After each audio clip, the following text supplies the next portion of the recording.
5 taon akong naging alipin ng isang dula-dulaang kasal.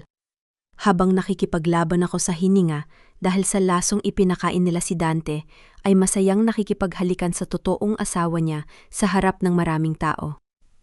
Inagaw nila ang yaman ng ama ko at itinapon ako na parang basahan. Ngunit hindi nila alam hawak ko na ang susi sa kanilang pagguho. Muling babangon si Althea. Sino kaya ang unang luluhod sa gabi ng paghihigante? Magtiis ka lang ng kaunti, Bianca. Kukunin lang natin ang huling pera ng babaeng yan at pagkatapos ay itatapon na natin siya na parang basurang walang pakinabang. Ang bawat salitang iyon ay tila mga karayom na dumretso sa puso ni Althea habang nakatayo siya sa dilim ng pasilyo ng Grand Ballroom sa isang sikat na hotel sa Makati. Sa kanyang nanginginig na mga kamay, hawak niya ang isang maliit na pelvet na kahon. Sa loob nito ay ang isang mamahaling orasan na binili niya gamit ang sariling ipon, ang kanyang regalo para sa ika-5 anibersaryo ng kanilang kasal ni Dante ngayong gabi. Sa kabilang dako ng pinto, nakikikita niya sa maliit na siwang ang kanyang asawa, ang lalaking inakala niyang nagmamahal sa kanya, ng tapat habang nakayakap ang kamay sa bayang ng kanyang magandang sekretarya na si Bianca. Ang orasan sa kanyang palad na simbolo ng 5 taong pag-aalay ng kanyang buhay, ari-arian at pagmamahal, ay biglang naging napakabigat tala isang batong pumipitpit sa kanyang natitirang dignidad. Hindi siya nakahiyaw. Walang luhang lumabas sa kanyang mga mata dahil ang matinding sakit ay agad na humagupit sa kanyang dibdib na nagdulot ng panlalamig ng buong katawan at mabilis na pagkawala ng lakas. Ang kanyang lalamunan ay natuyo at ang kanyang puso ay parang pinupunit ng walang awa. Bumalik si Althea sa VIP table nang may straight na likod, pilit na itinatago ang pagkahulog ng kanyang mundo. Walang nakakaalam sa silid na yon kung gaano kabigat ang bawat hakbang ng kanyang mga paa. Doon ay nakaupo si Doña Teresa, ang kanyang biyenan, na kailanman ay hindi nagpakita ng kahit konting lambing sa kanya. Kasama si Bianca, na nakangiti ng napakatamis habang nakatitig sa kanya. "Oh, Althea, nandoon ka pala?" Malamig, at may halong panggigipit na salita ni Doña Teresa. Habang inaayos ang kanyang mamahaling kwintas, "Umupo ka rito." Nag-order si Bianca ng espesyal na seafood platter para sa ating mga kasosyo mula sa abroad.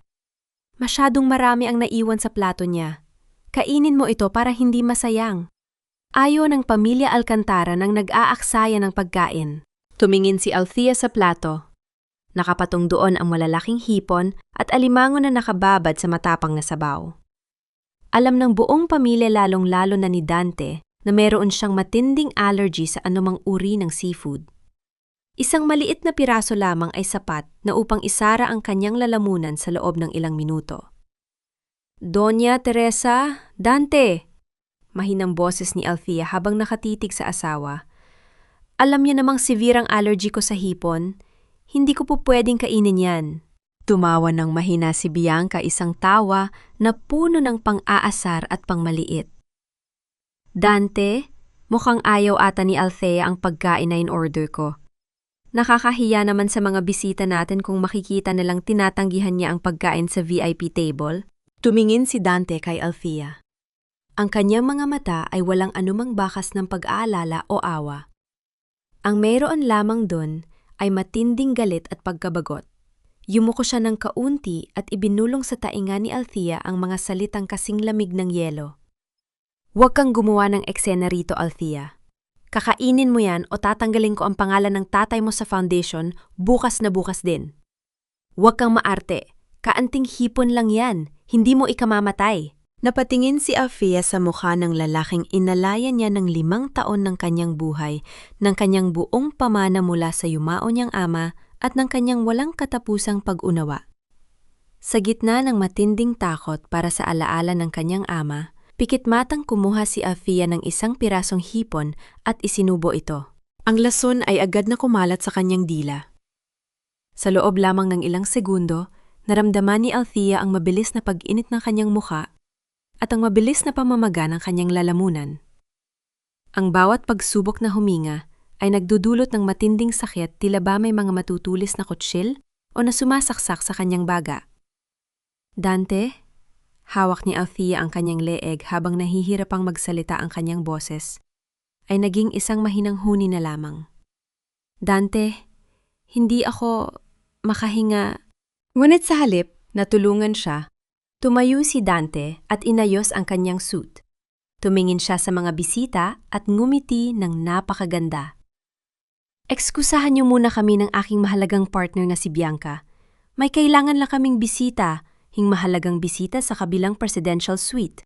Inakbayan ni Dante si Bianca sa baywa, ang habang si Doña Teresa naman ay mabilis na tumayo upang sumama sa kanila. Pinalalampas lamang ang nakahandusay na si Althea, na parang isang basahan sa sahig. Walang sinuman sa mesa ang gumalaw. Ang mga tao sa paligid ay patuloy sa pag-inom ng alak at pagtawa habang si Althea ay tuluyang bumagsak mula sa kanyang upuan patungo sa malamig na semento ng ballroom. Ang ilaw ng kristal na chandelier sa kisame ay unti-unting lumabo sa kanyang paningin. Ang tunay na lason ay hindi ang hipon na kanyang kinain, kundi ang 5 taong dusa at dula-dulaan ng pag-ibig na ipinilit niyang paniwalaan. Habang ang dilim ay unti-unting sumasakop sa kanyang kamalayan, isang solong katanungan ang nagpaulit-ulit sa kanyang nauubos na hininga. Hanggang kailan kailangang magtiis ng isang pusong, nagmahal ng tapat bago nito matuto ng ang tanging paraan upang mabuhay ay ang maging kasing lamig ng mga taong pumatay sa kanyang kaluluwa. Ang malamig na hangin mula sa aircon ng ospital ang unang gumising sa nanlalamig na katawan ni Althea. Sa kanyang muka ay nakapatong ang isang plastic na oxygen mask at ang bawat paghinga niya ay may kasamang mahapding pakiramdam sa kanyang lalamunan. Sa gilid ng kanyang kama, ang regular na ritmo ng heart monitor ay nagbibigay ng tanging tunog sa tahimik na silid. Hindi pa man ganap na maigalaw ni Althea ang kanyang mga daliri. Bumukas ang pinto ng silid. Hindi pag-aalala ang dinala ng pumasok, kundi ang mabigat at walang galang na hakbang ni Doña Teresa. Nakataas ang guhit ng kanyang kilay habang nakatitig sa panginginig ng dalaga. Salamat naman at gising ka na. Malamig at walang pusong panimula ni Doña Teresa habang ibinabagsak ang kanyang mamahaling bag sa ibabaw ng maliit na mesa. Alam mo bang dahil sa ginawa mong eksena kagabi, halos mag-alisan ang mga VIP guests sa party? Napakawalang hiya mo talaga, Althea. Ginawa mo yun para ipahiya si Dante at ang pamilya natin sa harap ng media, no? Pilit na ijinalaw ni Althea ang kanyang labi sa ilalim ng mask. Ngunit walang boses na lumabas sa kanyang lalamunan. Ang luha na gumulton sa kanyang pisingi ay hindi dahil sa pisikal na sakit, kundi sa kawalan ng katarungan ng mga salita ng kanyang biyenan. Huwag ka nang umiyak-iyak dyan. Patuloy ni Doña Teresa habang naglalabas ng ilang piraso ng tseke at ballpen mula sa kanyang bag. Pirmahan mo to. Kailangan ni Dante ng panibagong pondo ngayong umaga para sa bayad sa supplier. Huwag mong sabihin magpapakapahospital ka na lang dyan habang bumabagsak ang kumpanya ng asawa mo. Kinuha ni Doña Teresa ang nanginginig na kamay ni Althea at pilit na inilagay ang ballpen sa pagitan ng kanyang mga daliri. Sa kabila ng panghihina, pilit na ibinagsak ni Althea ang kanyang kamay, pabalik sa kama, tinatanggihan ang hawak ng biyenan. Bitawan mo ang kamay niya! Isang malalim at baritonong boses ang sumira sa kalupitan ng matanda. Sa pintuan ng silid ay nakatayo si Ate Elian Navarro, nakasuot ng maayos na dark blue suit at may hawak na isang makapal na leather briefcase. Ang kanyang mga mata ay puno ng matinding galit habang nakatitig kay Doña Teresa. At sino ka naman para utusan ako? Sigaw ni Doña Teresa habang itinuturo ang abogado. Mambabatas ka ba? O kung sinong pakialamero asawa ng anak ko ang nakahiga dyan? Mabilis at may awtoridad na lumapit si Elian sa gilid ng kama. Umarang siya sa pagitan ni Doña Teresa at ni Althea. Ako ang legal counsel ng De Vera Estate at bilang abogado ng pamilya De Vera, iniuutos ko sa inyo na lumabas ng silid na ito ngayon din. Kapag hindi ka pa umalis sa loob ng 5 segundo, tatawag ako ng security at sasampahan kita ng kasong coercion at grave threats laban sa isang pasyente ng nasa critical condition. Namutla si Doña Teresa sa matigas na pananalita ni Elian. Kinuha niya ang kanyang bag habang nanggagalaiti sa galit. Magkatuwang kayo. Tingnan lang natin kung hanggang kailan ka maipagtatanggol ng abogadong yan, Althea. Sigaw ng matanda bago mabilis na lumabas at ibagsak ang pinto. Nang mawala ang matanda pumasok mula sa banyo si Yaya Selly, ang matagal ng tagapag-alaga ng pamilya de Vera. May hawak siyang maliit na mangkok na may mainit na sabaw at isang basang bimpo.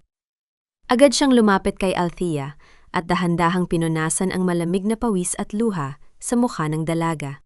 Aking alaga, huwag ka nang umiyak, bulong ni Yaya Selly habang nanginginig din ang kanyang boses sa awa. Nandito na si Yaya. Ligtas ka na. Nagdala ako ng mainit na sabaw ng sinigang na paborito mo tulad ng ginagawa ng tatay mo nung nabubuhay pa siya. Ang basang bimpo sano ni Althea at ang amoy ng sabaw ay nagdala ng kaanting init sa kanyang nanlalamig na puso. Sa kauna-unahang pagkakataon sa loob ng 5 taon, naramdaman ni Althea na hindi siya nag-iisa sa mundo. Inayos ni Elian ang kanyang salamin at dahan-dahang tinanggal ang oxygen mask ni Althea ng payagan ng nurse. Tumingin si Elian kay Althea nang may malalim na respeto at pag-aalala. Salamat, Elian. Mahinang paos na boses ni Althea. Huwag kang magpasalamat sa akin, Althea. Ito ang ipinangako ko sa ama mo bago siya pumanaw ang protektahan ka. Sagot ni Elian habang binubuksan ang kanyang briefcase. Inilabas niya mula rito ang isang lumang brown envelope na may tatak ng kumpanya ng yumao niyang ama. Kumunot ang noo ni Althea habang nakatitig sa envelope. Alam niyang ang envelope na yon ay nakatago sa pinakalihim na vault ng kanyang ama na si Elian lamang ang may hawak ng ekstrang susi. Inilabas ni Elian ang makapal na dokumento mula sa loob nito. Ang tunog ng pagbuklat ng papel ay tila nagpatigil sa ikot ng mundo sa loob ng silid na iyon. Althea?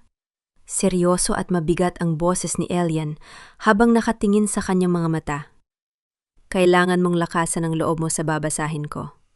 Ang 5 taong buhay mo kasama si Dante ay isang malaking kasinungalingan mula pa sa unang araw. Ipinatong ni Elian ang 2 magkaibang piraso ng papel sa ibabaw ng kumot ni Althea. Sa unang tingin ang unang papel ay mukhang opisyal na katibayan ng kasal na may pangalan ni Dante Alcantara at Althea de Vera, ang papel na ipinagmamamalaki niyang nakasabit sa dingding ng kanilang kwarto sa loob ng 5 taon. Tiningnan ko ito sa Philippine Statistics Authority 2 linggo na ang nakalipas. Mahinang simula ni Elian habang nakatingin sa mga mata ni Althea. Ang kasal ni Dante noong 5 taon na ang nakakaraan ay isang palabas lamang. Walang record ang kasal niyo sa pambansang talaan. Ang lalaking pinakasalan mo ay nagbayad ng peking solemnizing officer upang pumirma sa isang walang kwentang papel. Parang pumasok ang malamig na tubig sa mga tainga ni Althea. Anong pinagsasabi mo, Elian? Nasa kwarto namin ang kasunduan, kasal kami. Huminga ng malalim si Elian at inilipat ang pangalawang papel sa harap ni Althea. Ito ang opisyal na rehistradong kasal sa PSA Althea. Si Dante Alcantara ay totoong kasal sa ibang babae. At ang babaeng yon ay si Bianca Roldan. Ikinasal sila 3 taon bago ka pa man irekomenda ng tatay mo na makilala si Dante.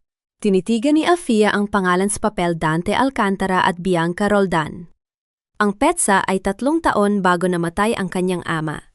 Ibig sabihin, noong araw na ipinakilala ni Dante ang sarili bilang isang solong negosyanteng may malinis na layunin siya, ay kasal na sa babaeng ipinapasok niya ngayon bilang kanyang sekretarya.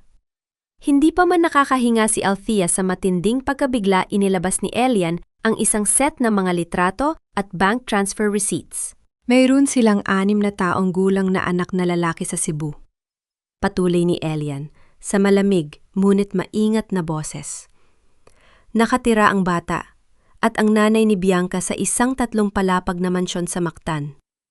At ang pondo na ginagamit pambayad sa amilyar, katulong at edukasyon ng batang iyon ay nanggagaling sa kumpanya ni Dante na buwan-buwan mong pinopondohan mula sa mana mo. Tumingin si Althea sa mga litrato. Isang batang lalaki na may hawi kay Dante naglalaro sa tabi ng isang malaking swimming pool. Sa ibabang bahagi ng litrato ay ang resibo ng bank transfer 100,000 piso mula sa De Vera Trust account patungo sa account ni Bianca Roldan. Sa loob ng 5 taon nagtiis si Althea sa malamig na trato ng kanyang biyenan. Nagtipid siya sa sariling pangangailangan. Ibinenta niya ang 2 kondominium na iniwan ng kanyang ama upang ibayad sa utang ng kumpanya ni Dante. Sa bawat gabi na sinasabi ni Dante na may overtime business meeting siya sa probinsya, naroon pala siya sa Cebu, nagpapakasasa sa piling ng kanyang totoong pamilya habang ginagawa siyang tanga. Ipinakit ni Althea ang kanyang mga mata. Sa kauna-unahang pagkakataon, walang luhang lumabas sa kanyang mga pisingi. Ang apoy ng sakit sa kanyang dibdib ay biglang namatay at ang natira ay isang napakalalamig at napakatigas na yelo. Tinanggal niya ang kanyang tingin sa mga litrato at tumingin sa maliit na salamin sa tabi ng kanyang kama. Nakita niya ang kanyang sariling refleksyon, namumutla ang mukha may mansa ng sakit, ngunit sa loob ng kanyang mga mata ay wala na ang dating takot at kahinaan ng isang masunuring asawa. Hinubad niya ang kanyang wedding ring at dahan-dahang inilapag ito sa ibabaw ng peking kontrata ng kasal. Inangat ni Althea ang kanyang tingin kay Elian. Ang kanyang boses na dati ay laging nanginginig sa harap ng pamilya Alcantara ay naging kasing tigas ng bakal. May itatanong ako sa iyo, Elian, mahinang salita ni Althea. Sino ang nagbigay sa iyo ng mga ebidensyang ito bago pa man ako dalhin sa ospital? Saglit na natigilan si Elian, ngunit hindi niya direktang sinagot ang tanong. May mga taong nakapaligid sa ama mo na hindi kailanman pumayag na manakawan ka, Althea. Huminga ng malalim si Althea. Inabot niya ang kamay ni Elian at pilit na pinalibutan ang mga daliri ng abogado ng kanyang sariling kamay.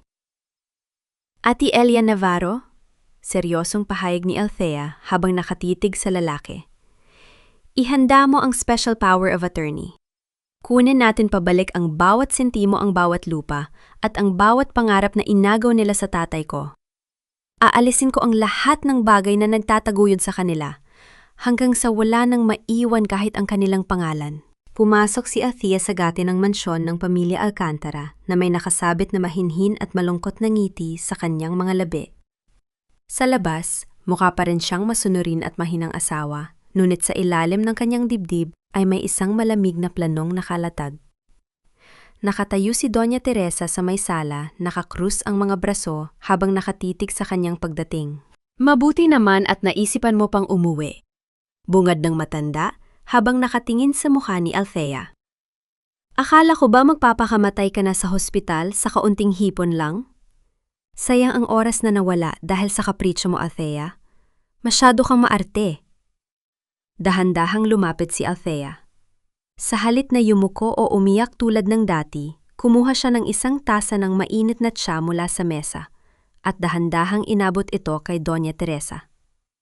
Ang kanyang mga kamay ay hindi na nanginginig sa takot. Pasensya na po, Doña Teresa. Mahinang salita ni Althea sa malamig na tono. Nagpahinga lang po ako para makatulong uli kay Dante.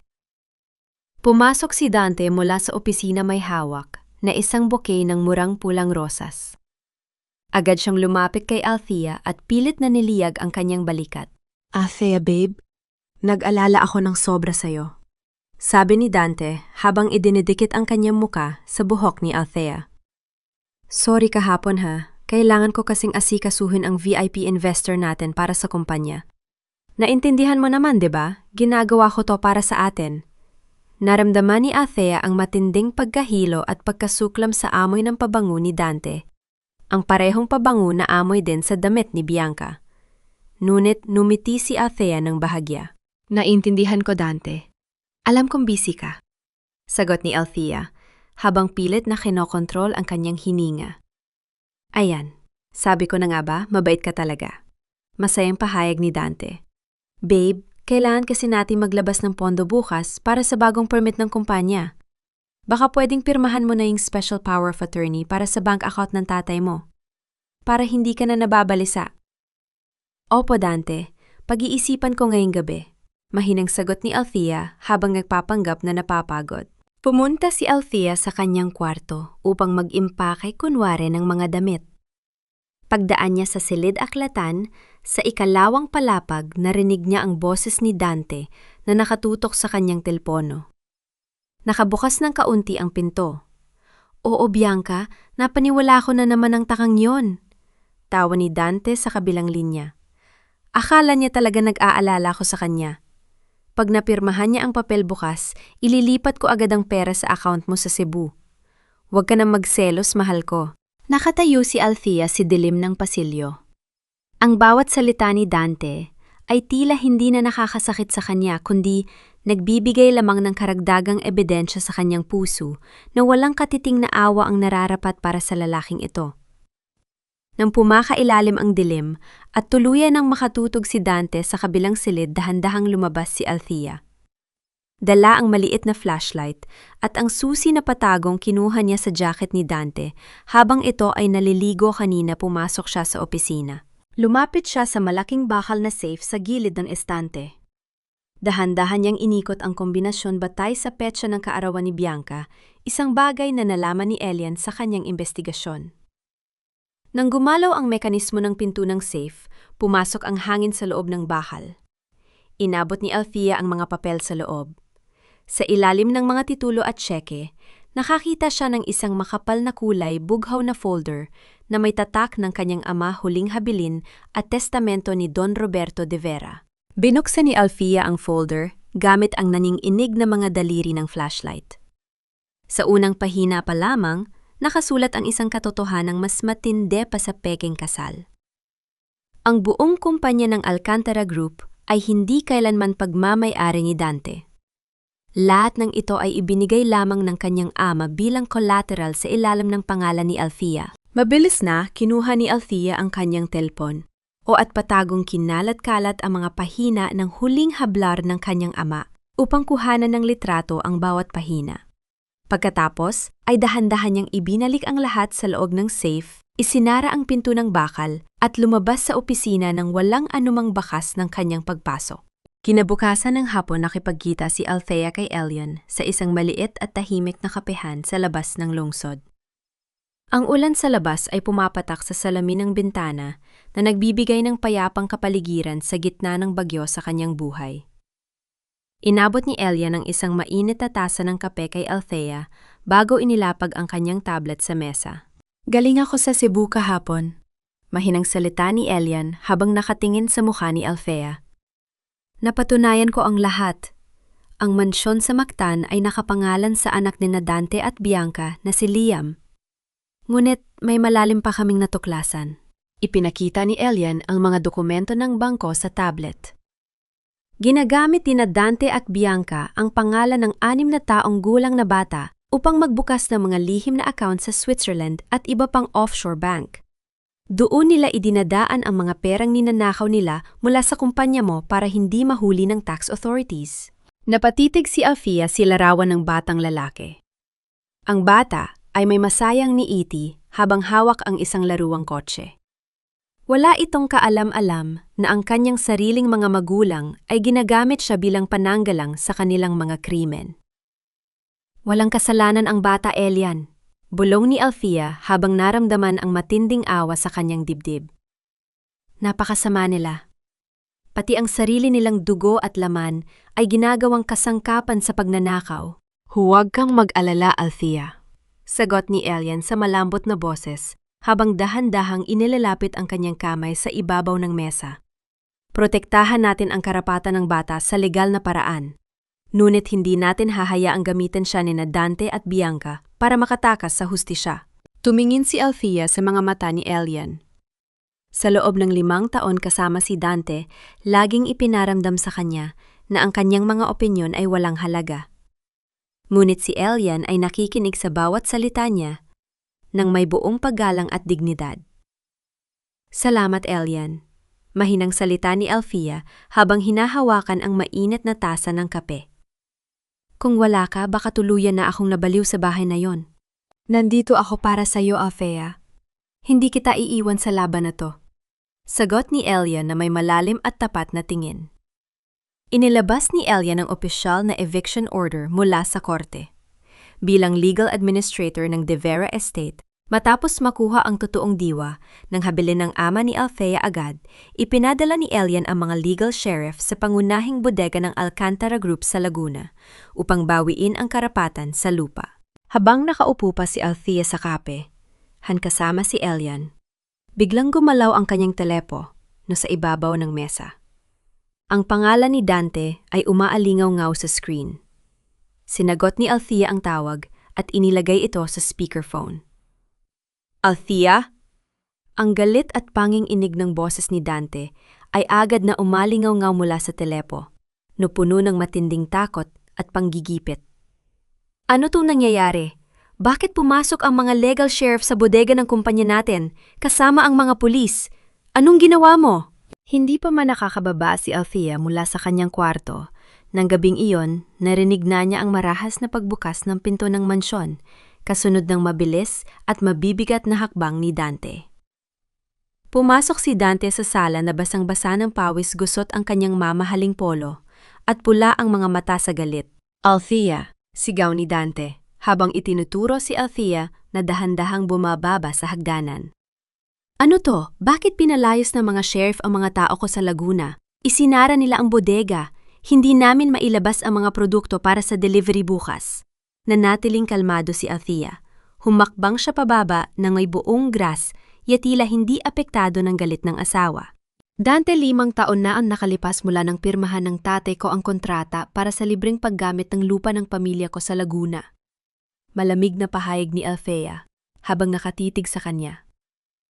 Tapos na ang kontrata ngayong araw.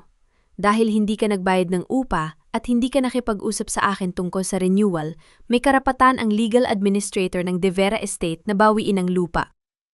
Lumabas si Doña Teresa mula sa kusina. Nanginginig ang mga labi sa galit habang dinuduro si Althea. Napaka-walang hiya mo talaga. Sigaw ni Doña Teresa, ang kanyang boses ay umaalingaw-ngaw sa buong sala. Wala kang utang na loob, kung hindi dahil sa amin na kumupkop sa iyo nang mamatay ang tatay mo. Natulog ka na siguro sa kalsada ngayong mayaman na ang anak ko, ganyan ang isasagot mo sa amin. Dito na tumayo ng diretsyo si Althea. Timitigan niya ang mga mata ni Doña Teresa nang walang anumang kurap, isang tingin na puno ng lakas na kailanman ay hindi pa nakikita ng matanda sa kanya. Doña Teresa, dahan-dahang salita ni Althea na may matalim na awtoridad. Huwag nating baligtarin ang kwento. Noon mamatay ang tatay mo, malubha ang utang ng Alcantara Group sa 5 magkakaibang bangko. Ako, ang aking mana, ang nagbayad sa bawat sentimo ng utang na iyon. Hindi niyo ako kinupko. Ako ang nagligtas sa pamilyang ito mula sa pagiging pulubi sa kalsada. Natigilan si Doña Teresa. Ang kanyang muka ay naging kulay abo sa matinding kahihiyan at pagkagulat. Humarang naman si Dante sa gitna, nanginginig ang kamao sa galit, habang sinusubukan niyang takutin si Althea gamit ang kanyang kapangyarihan bilang asawa. Althea, sumusobra ka na? Galit na bulong ni Dante. Kapag hindi mo ipinatigil ang utos ng sheriff na yun din ididiborsyo kita, iiwanan kita at sisiguraduhin kong wala kang makukuhang kahit 1 sentimo sa kumpanyang binuo ko. Gusto sanang tumawa ni Althea ng malakas. Paano mo ididiborsyo ang taong hindi mo naman talaga pinakasalan, ngunit pinanatili niya ang kanyang maskara? Bago pa man makasagot si Althea, biglang bumukas ang pinto ng mansyon nang walang paalam. Pumasok si Bianca, gulo-gulo ang buhok at nalilisik ang mga mata. Diretso siyang lumapit kay Althea at bago pa man may makapigil, mabilis na ibinaba ni Bianca ang kanyang kamay upang ihampas ang isang matinding sampal sa pisngi ni Althea. Malandi ka! Sigaw ni Bianca habang nanginginig ang buong katawan sa galit. Anong ginawa mo sa pera namin sa bangko? Bakit na-freeze ang account ko? Napatabingi ang mukha ni Althea sa lakas ng sampal, ngunit dahan-dahan niyang ibinalik ang kanyang muka sa harap ni Bianca. Hawak ang kanyang namumulang pismi, tumingin si Althea kay Bianca mula sa itaas, pababa, gamit ang isang malamig at nakatataas na tingin. Huminga ng malalim si Althea habang pinapanatili ang kanyang tuwid na tayo. Sa kabila ng matinding kirot sa kanyang pisngi, walang luha sa kanyang mga mata. Sa halip, isang malamig at mapang-asar na ngiti ang sumilay sa kanyang mga labi habang nakatitig kay Bianca. Salamat sa sampal na yan, Bianca. Mahinahong pahayag ni Althea. Ang boses ay sapat na upang marinig ng lahat sa sala. Mas mahal ang ibabayad mo riyan sa korte. Bawat marka sa pisngi ko, ay magiging karagdagang taon mo sa bilangguan. Natigilan si Bianca sa kawalan ng takot ni Althea. Sinubukan pa sana niyang sumugod muli, ngunit biglang bumukas ang pinto ng mansyon. Pumasok si Ate Elian Navarro, kasunod ang 2 naka-unipormeng pulis at ang barangay chairperson. Ang tunog ng kanilang mga sapatos sa sahig ay nagdala ng agarang katahimikan sa buong silid. Ate Navarro, anong ibig sabihin nito? Sigaw ni Doña Teresa habang pilit na itinatago ang kanyang kaba. Bakit ka nagdadala ng pulis sa loob ng bahay ko? Hindi na ito ang bahay niya, Doña Teresa, kung susuriin natin ang mga utang na hindi niya nabayaran. Malamig na tugon ni Elian. Inilabas niya ang ilang opisyal na dokumento. Ipinapatupad ko rito ang Barangay Protection Order at Restraining Order laban sa inyo ni Bianca Roldan. Mula sa araw na ito, hindi kayo pwedeng lumapit sa loob ng 50 metro kay Althea de Vera. Dahil sa ingay ng komosyon, nagsimula ng magsilabasan ang mga kapitbahay sa subdivision. Nakatayo sila sa labas ng gate, nagbubulungan at nanonood sa kahiyahiyang eksena ng pamilya Alcantara. Pulang-pula ang mukha ni Doña Teresa sa matinding kahihiyan. Siya, na laging nagmamayabang bilang isang elitista, ay pinapanood ngayon ng buong komunidad habang kinakausap ng mga otoridad. Nakita ni Dante na unti-unting nawawala ang kanyang kontrol sa sitwasyon. Umakbang siya pasulong at marahas na hinawakan ang bisig ni Althea.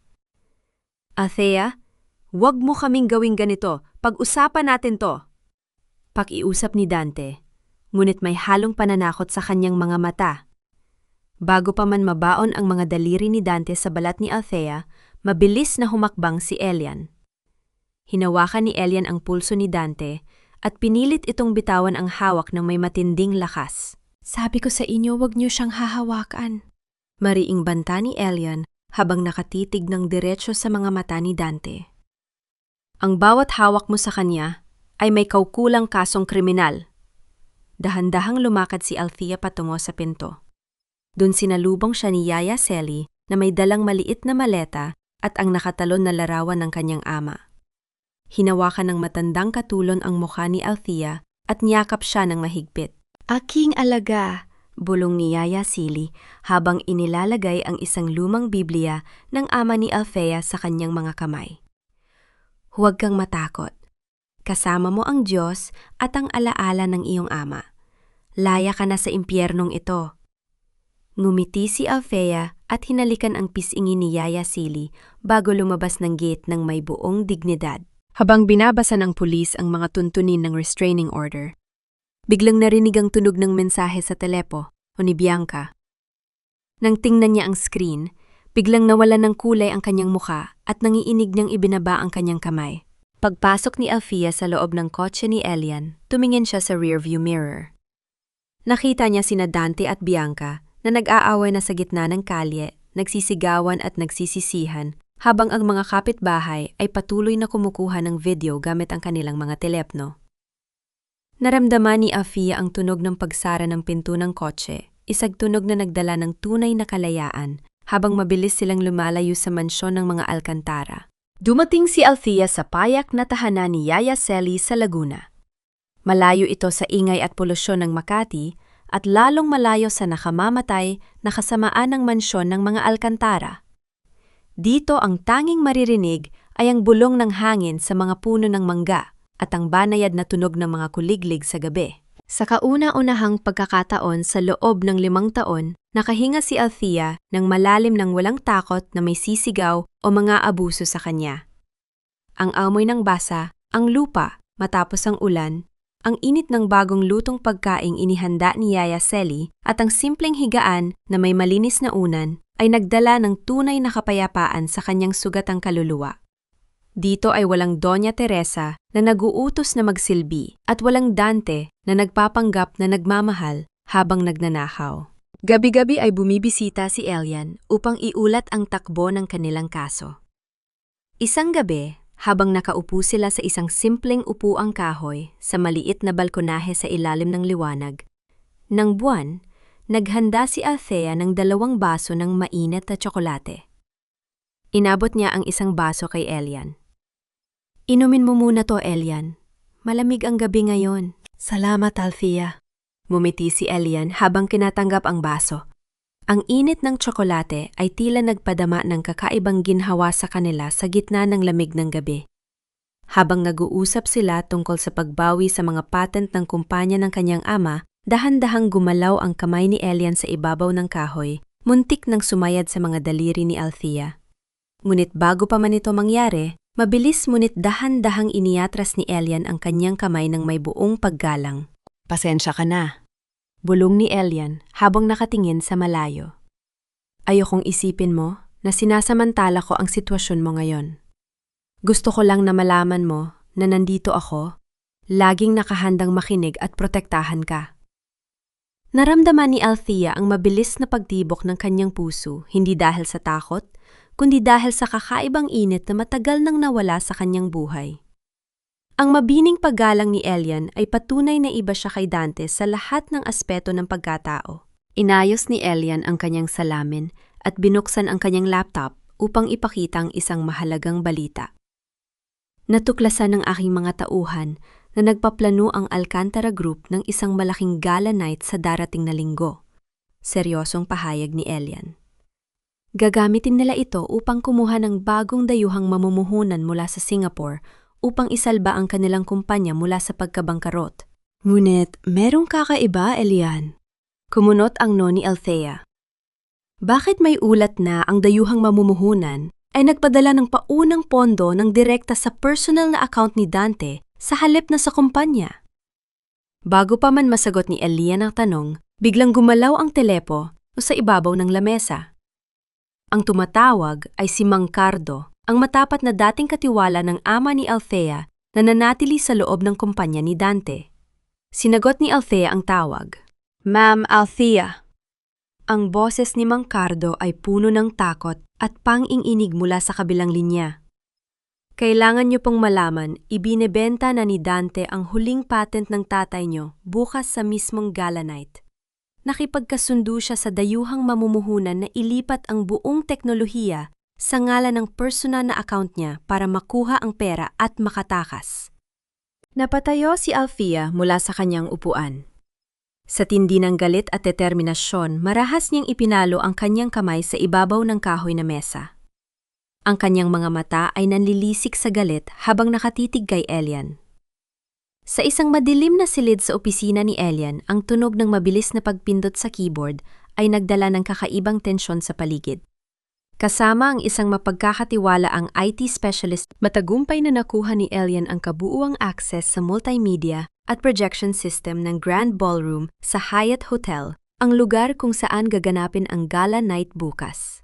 Handa na ang lahat, Ate Navarro. Bulong ng IT specialist habang nakatitig sa monitor. Sa isang pindot mo lang mula rito, kontrolado mo na ang bawat screen at speakers sa buong ballroom ng hotel. Salamat, tumango si Elian habang may malamig na ngiti sa kanyang mga labi. Oras na para ipakita sa kanila ang tunay na palabas. Samantala sa isang kilalang salon, sumasailalim si Althea sa isang kabuuang pagbabago. Hindi siya nagpaayos upang magmukhang kaawa-awa sa harap ng maraming tao. Nagpaayos siya upang ipakita ang kapangyarihan at dignidad ng isang tunay na tagapagmana ng De Vera Corporation. Ang kanyang mahabang buhok ay maayos na nakastyle at ang kanyang makeup ay simple, ngunit nagpapakita ng matinding lakas. Habang nakatitig sa salamin, dahan-dahang isinuot ni Althea ang isang lumang kwintas na may gintong palawit. Ang paboritong kwintas ng kanyang yumaong ina, na iniwan sa kanya bago ito pumanaw. Ito ang huling gabi na gagamitin nila ang pangalan natin, Mama. Bulong ni Althea sa kanyang sarili habang hinahawakan ng palawit.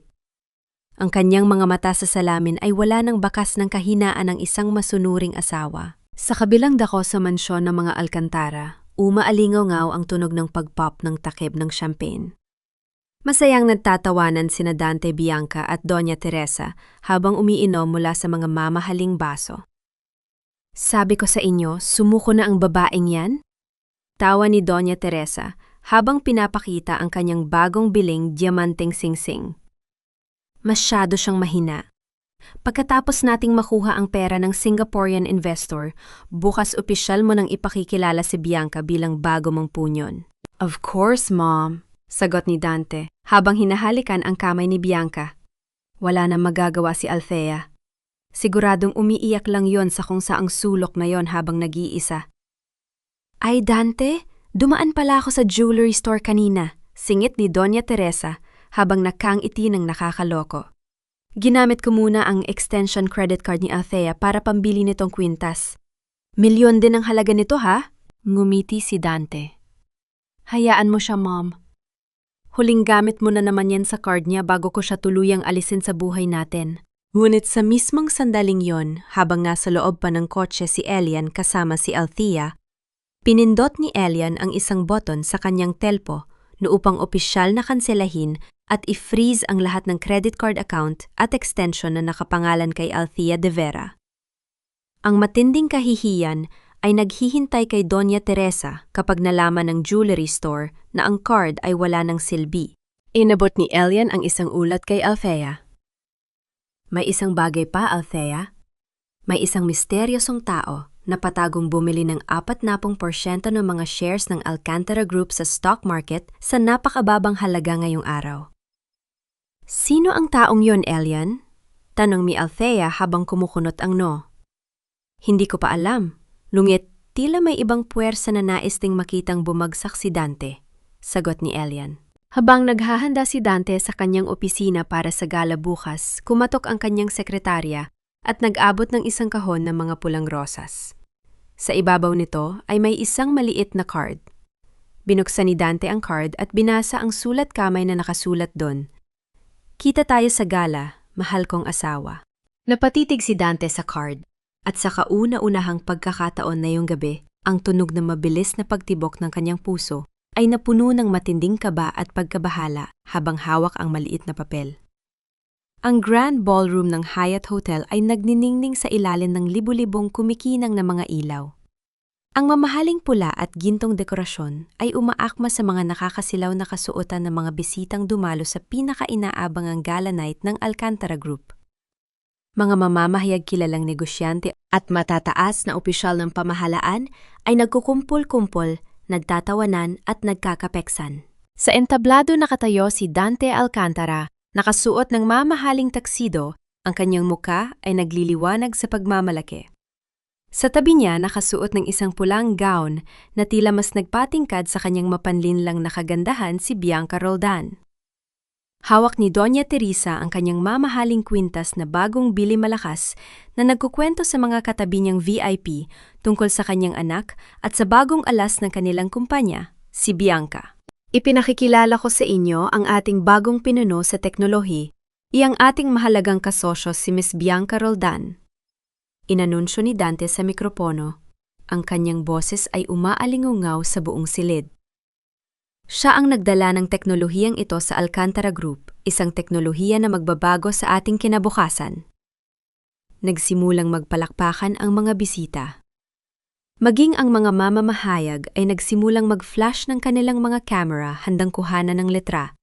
Tuang pangbungad na talumpati ni Dante. Sa loob ng 5 taon, patuloy ni Dante, ay nagsumikap tayo upang makabuo ng isang kumpanya niyang matatag at mapagkakatiwalaan. Sa tulong ng ating mga tapat na empleyado at sa pamumuno ng aking minamahal na asawa. Nang sabihin ni Dante ang salitang asawa agad, na lumingon si Bianca sa kanya at numiti ng malapad habang si Doña Teresa naman ay tuwang-tuwa na pumalakpak. Ngunit bago pa man matapos ang pangungusap ni Dante, biglang namatay ang lahat ng ilaw sa buong Grand Ballroom. Narinig ang sabay-sabay na pagbulong ng mga tao kasabay ng pagkakagulo sa mga mesa.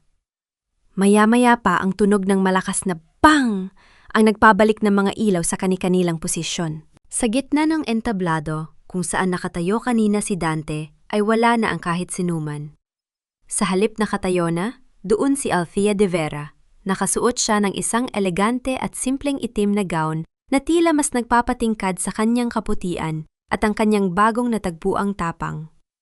Sa kanyang tabi nakatayo si Ate Elia Navarro na may hawak na maliit na mikropono habang sa likod nila ay ang malaking screen ng ballroom na nakadisplaying ang pamilyar na logo ng De Vera Foundation. Ang dating nagkakagulong madla ay biglang naging tahimik.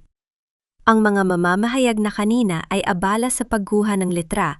Tuwa'y ibinaba ang kanilang mga kamera at nakatingin sa bagong figura na nasa entablado.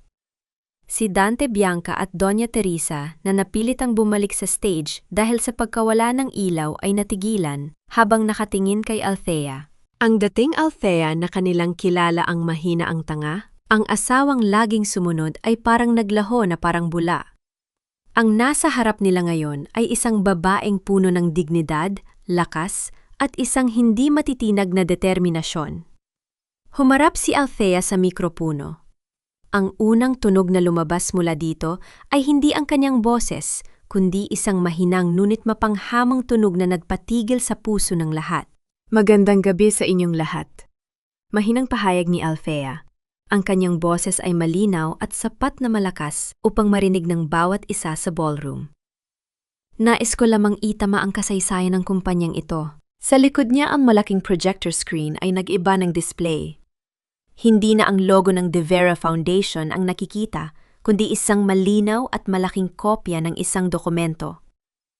Ang bawat mata sa buong Grand Ballroom ay nakatutok sa dambuhalang screen. Doon lumitaw ang dalawang magkatabing dokumento. Sa kaliwang bahagi ay ang katibayan ng kasal ni Dante at Althea na may malaking pulang selyo na nakasulat walang bisa at peke. Sa kanang bahagi naman ay ang tunay at rehistradong katibayan ng kasal ni Dante Alcantara at Bianca Roldan na ginanap 8 taon na ang nakalipas.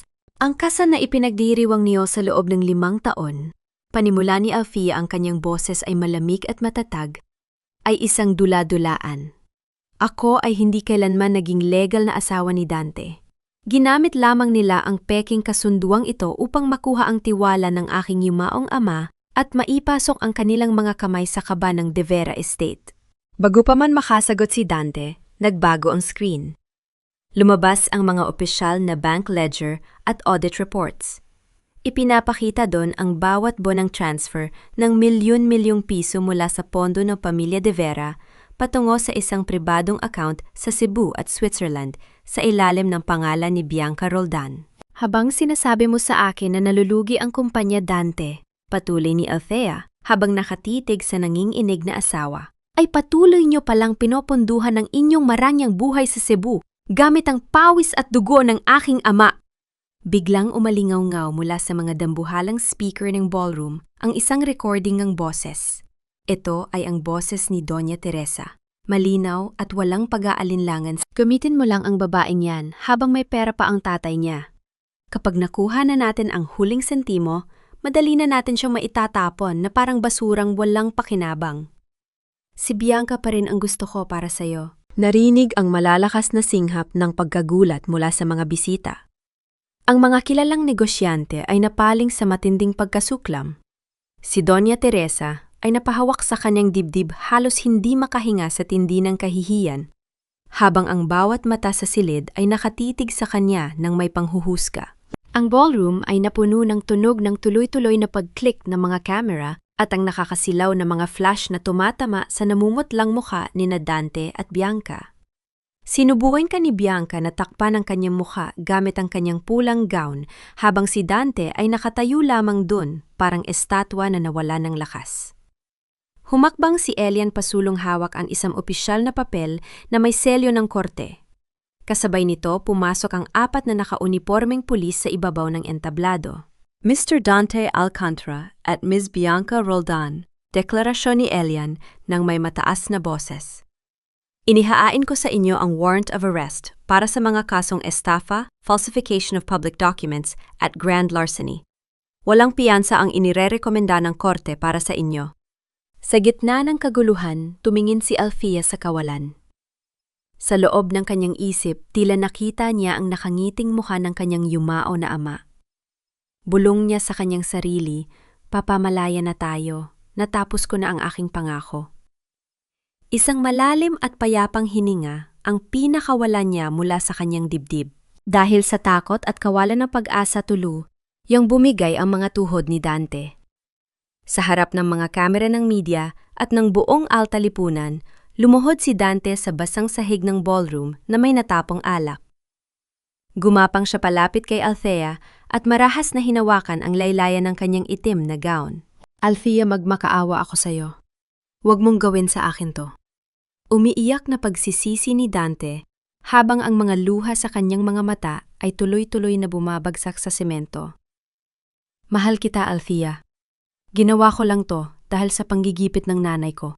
Tinitigan siya ni Althea mula sa itaas. Ang kanyang mukha ay kasing lamig ng yelo habang nakikita ang luha ng lalaking sumira sa kanyang 5 taon. Umiyak at nanginginig pa rin si Dante sa paanan ni Althea. Ang kanyang mamahaling suit ay basa na ng natapong alak sa sahig. Ngunit, wala na siyang pakialam sa kanyang imahe. Ang taming mahalaga sa kanya ngayon ay ang makatakas sa malamig na rehas ng bilangguan. Althea, please, makinig ka sa akin. Pakiusap ni Dante ang kanyang boss ay nanginginig sa takot. Sila ang may kasalanan ng lahat.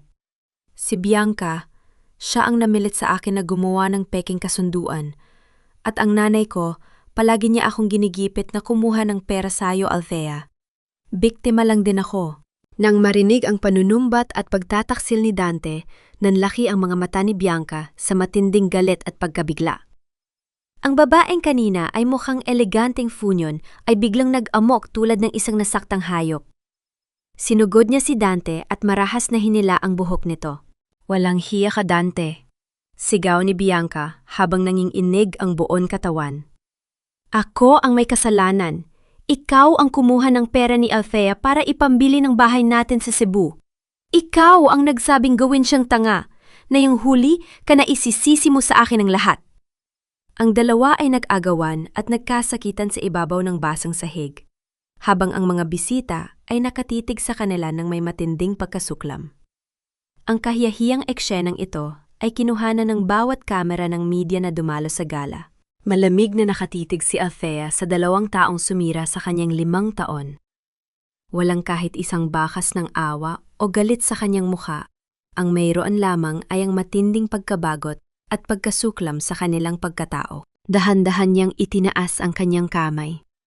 Hawak ang kanyang peking wedding ring, dahan-dahan niya itong binitawan sa ibabaw ng isang baso ng pulang alak na nakapatong sa VIP table. Ang tunog ng pagbagsak ng metal sa ilalim ng baso ay nagdala ng isang matalim na katahimikan sa paligid. Hindi mo lang nawala ang isang asawa, Dante. Dahan-dahan at malamig na pahayag ni Althea. Pinatay mo ang taong natayo ng buong buhay mo. Mula sa araw na ito, tapos na ang dula-dulaan. Tumalikod si Althea nang hindi man lang lumingon sa 2 taong patuloy na nag-aaway sa sahig. Sa mismong pagkakataong yon, lumapit si Elian sa kanyang tabi. Dahan-dahan at may buong pag-aalaga na isinuot ni Elian ang kanyang dark blue suit coat sa mga balikat ni Althea upang protektahan ito mula sa lamig at sa mga flash ng kamera ng media. Bago sila tuluyang lumabas ng ballroom, may iniwan si Elian na isang makapal na brown envelope sa ibabaw ng mesa ng mga investigador ng pulisya. Ito ay naglalaman ng mga karagdagang dokumento ng tax evasion ng pamilya Alcantara na hindi pa nailalantad sa screen. Habang dahan-dahang naglalakad si Althea palabas ng Grand Ballroom kasama si Elian, narinig niya mula sa kanyang likuran ang tunog ng pagpusas ng puli, siya kina Dante at Bianca. Ang kanilang mga sigaw ng pagsisisi at pag-aaway ay unti-unting lumabo habang sumasara ang pinto ng ballroom. Sa labas ng hotel nakita ni Althea ang 2 patrol car ng pulis, yan na may umiikot na asul na ilaw. Naramdaman niya ang malamig na gabi. Ngunit sa loob ng kanyang dibdib ang init ng tunay na kalayaan ay nagsisimula ng sumibol habang papalapit sila sa sasakyan ni Elian. Mabilis na kumalat sa mga balita at social media ang video ng kahiyahiyang eksena sa gala night ng Alcantara Group. Sa loob lamang ng ilang araw, ang stock price ng kumpanya ay tuluyang bumagsak sa zero. Ang mga bangko at nagpapautang ay nagdagsaan upang bawiin ang kanilang mga pondo. Maging ang marangyang mansyon ng mga Alcantara sa Makati ay opisyal na sinilyuhan at binawi ng bangko. Walang nagawa si Doña Teresa, kundi ang umiyak habang pinapanood ang mga tauhan ng bangko na inilalabas ang kanyang mga mamahaling kasangkapan at alahas mula sa mansyon. Ang kanyang matinding kayabangan bilang isang elitista ay tuluyang nadurog Wala siyang matuluyan, kundi ang isang maliit at lumang bahay ng kanyang kamag-anak sa probinsya na dati ay hinahamak niya. Samantanta na iwang nakakulong si Bianca nang walang piyansa dahil sa matinding kaso ng pagnanakaw ng pondo at estafa. Si Dante naman ay nawala ng lisensya sa negosyo, tinalikuran ng lahat ng kanyang mga kaibigan at napilitang tumira sa isang napakaliit at maduming silid sa isang barong-barong sa Maynila. Ang lalaking dati ay nagpapasasa sa yaman ni Althea ay nagtitiyaga ngayon sa murang pagkain habang naghihintay ng kanyang huling hatol sa korte. Sa kabila ng tagumpay ng kanyang husti, siya hindi nakaramdam si Althea ng matinding kagalakan sa kasawian ng iba. Ang kanyang isip ay lumipad patungo sa Cebu sa batang si Liam na walang kinalaman sa kasamaan ng kanyang mga magulang. Naglakbay si Althea patungong Cebu kasama ang mga social workers mula sa pamahalaan. Nang makarating sila sa bahay ng tiyahin ni Liam, kung saan pansamantala itong nakatira, nakita niya ang bata na nakaupo sa may hagdanan malungkot na nakatitig sa kanyang laro ang kotse. Dahan-dahang lumapit si Althea at lumuhod sa harap ng bata upang magkapantay ang kanilang mga paningin.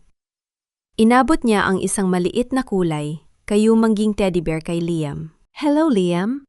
Mahinahong boses ni Althea habang pinapanood ang bata na yaka ang laruan. "Sana ay magustuhan mo to." "Salamat po, tita." Numiti ang bata sa kauna-unahang pagkakataon mula nang mangyari ang gulo sa kanyang pamilya. Ang pag-abot ng laruang iyon ay patunay na walang anumang pait o galit ang natira sa puso ni Althea para sa mga inosenteng nadamay sa kasamaan ni Dante at Bianca. Habang naglalakad sila pabalik sa kotse, kasama si Elian, inabot ng social worker ang isang dokumento ng pagkakakilanlan ng isang trust fund. "Ma'am Althea, Ate Navarro," sabi ng social worker, "may pumasok na malaking donasyon sa trust fund para sa pag-aaral at pangangailangan ni Liam hanggang sa mag-18 taon siya." Lihim ang pangalan ng nag-donate. Nagkatinginan sina Althea at Elian at parehong sumilay ang isang lihim na ngiti sa kanilang mga labi.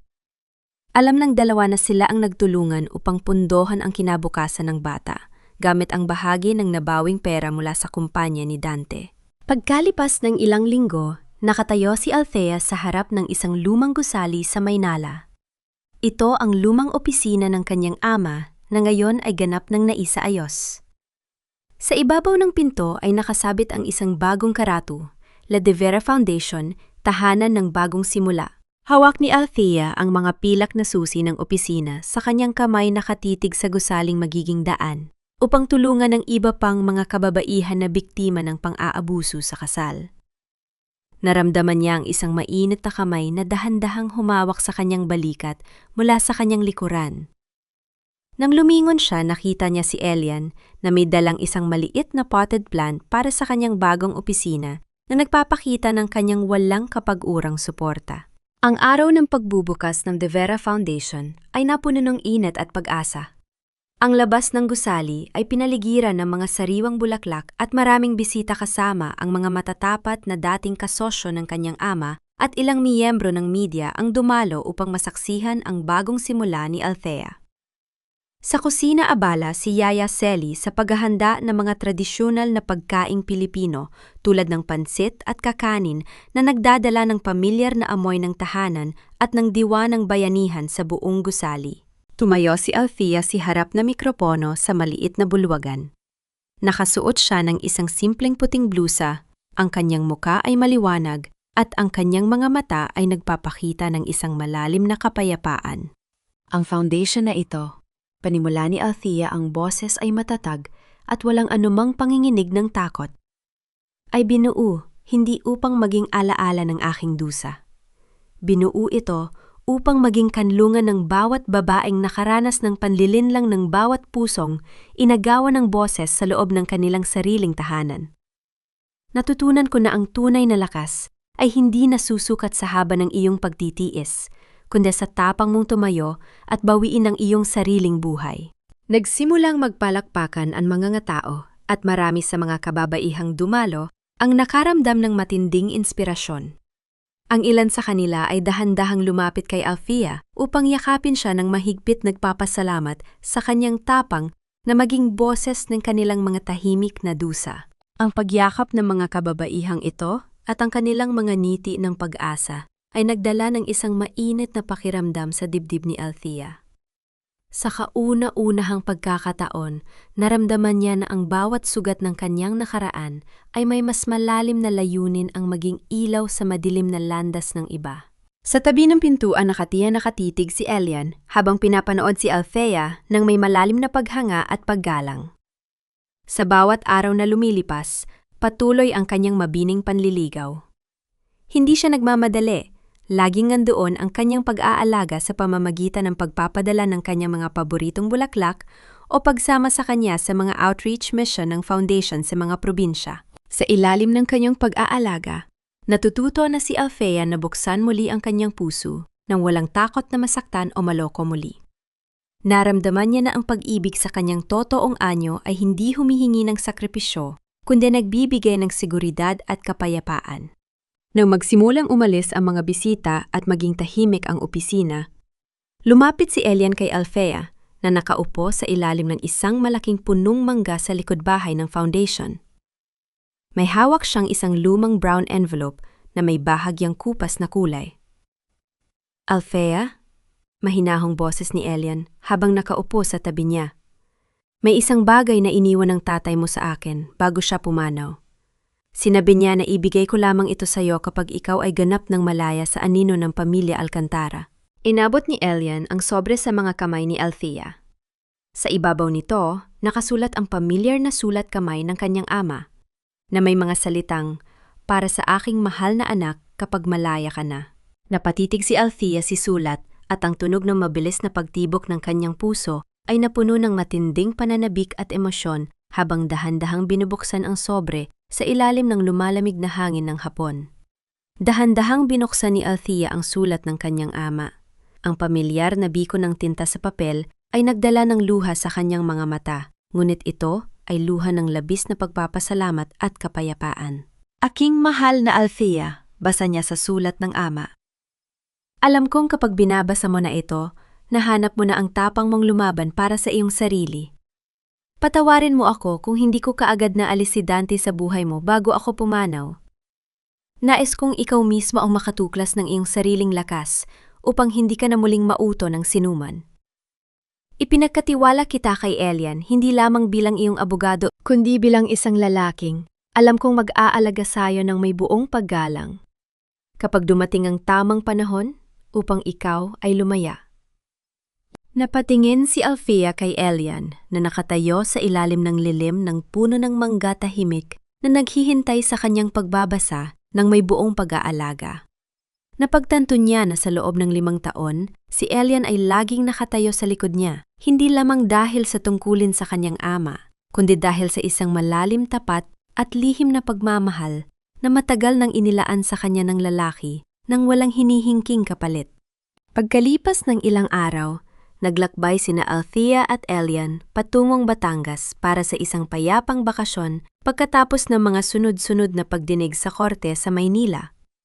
Naglakad sila sa tabing dagat habang ang araw ay dahan-dahang lumulubog sa abot tanaw, nag-iiwan ng magandang kulay kahel at lilang liwanag sa kalangitan.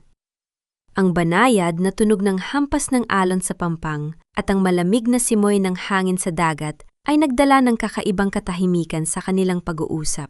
Tumigil si Elian sa paglalakad at humarap kay Althea. Dahan-dahan niyang hinawakan ang kamay ni Althea, isang hawak na hindi nagmamadali, walang kontrol, kundi puno ng seguridad at init ng pagtanggap. "Althea?" Mahinahong simula ni Elian habang nakatitig sa kanyang mga mata.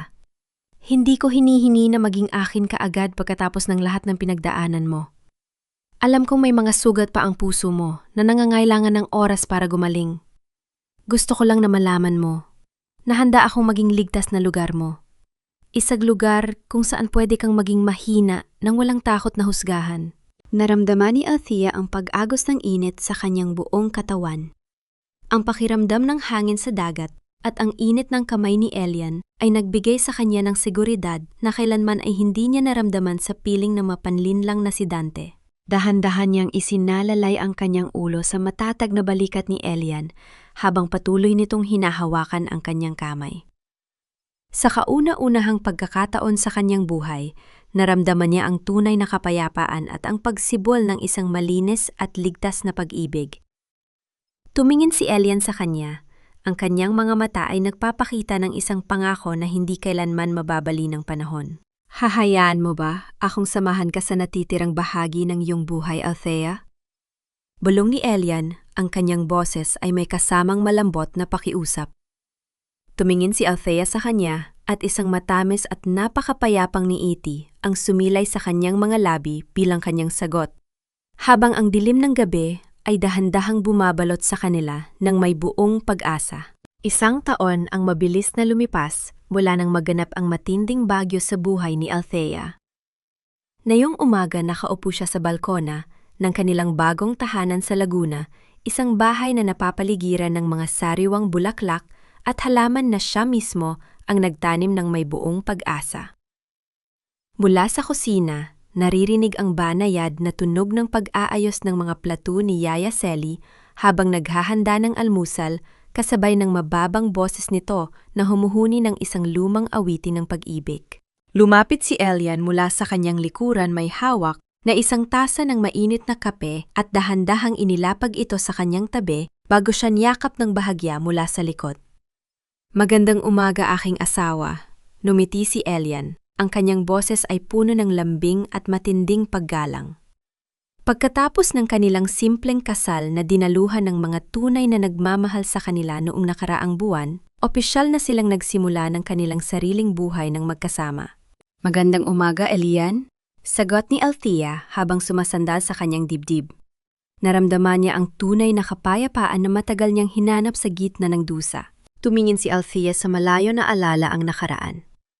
Kung may magtatanong sa kanya kung napatawad na ba niya sina Dante at Bianca, ang kanyang sagot ay magiging malinaw.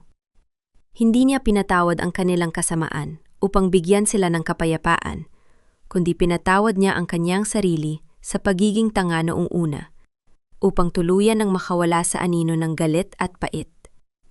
Ang galit kay Dante ay naglahona. Hindi na niya ito iniisip at ang lalaking iyon ay naging isang walang kwentang pahina na lamang sa kanyang nakaraan. Ang tunay na kapatawaran ay ang ganap na kawalan ng pakiramdam sa taong sumira sa iyong kaluluwa. Nahanap na ba niya ang kapayapaan?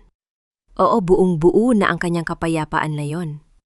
Sa piling ni Elian, kasama si Yaya Selly, nakatira sila sa isang tahanang puno ng tawanan, respeto at pagpapahalaga sa isa't isa, nang walang anumang takot. Ang De Vera Foundation ay patuloy na lumalaki, nagbigay ng bagong simula sa libu-libong kababaihan na nakaranas ng pang-aabuso sa kasal. Humarap si Althea sa unahan na tila ba kinakausap ang bawat babaeng nakikinig sa kanyang kwento habang gumagawa ng mga gawaing bahay. Ang pagmamahal, bulong ni Althea habang hawak ang kamay ni Elian, ay hindi pagsasakripisyo ng iyong sarili, hanggang sa wala nang maiwan sa iyong pagkatao. Ang tunay na pag-ibig ay hindi ka kailanman pipiliting pumili sa pagitan ng iyong sariling halaga at ng kanyang kaligayahan. Ang totoong pag-ibig ay nagpapalakas, nagpaparangal, at nagpapalaya sa iyong kaluluwa. Yumakap si Elian sa kanya ng mas mahigpit, at habang ang araw ay dahan-dahang, sumisikat sa kalangitan, alam ni Althea na ang kanyang bagong umaga ay magiging puno ng liwanag at walang katapusang pag-asa para sa kinabukasan.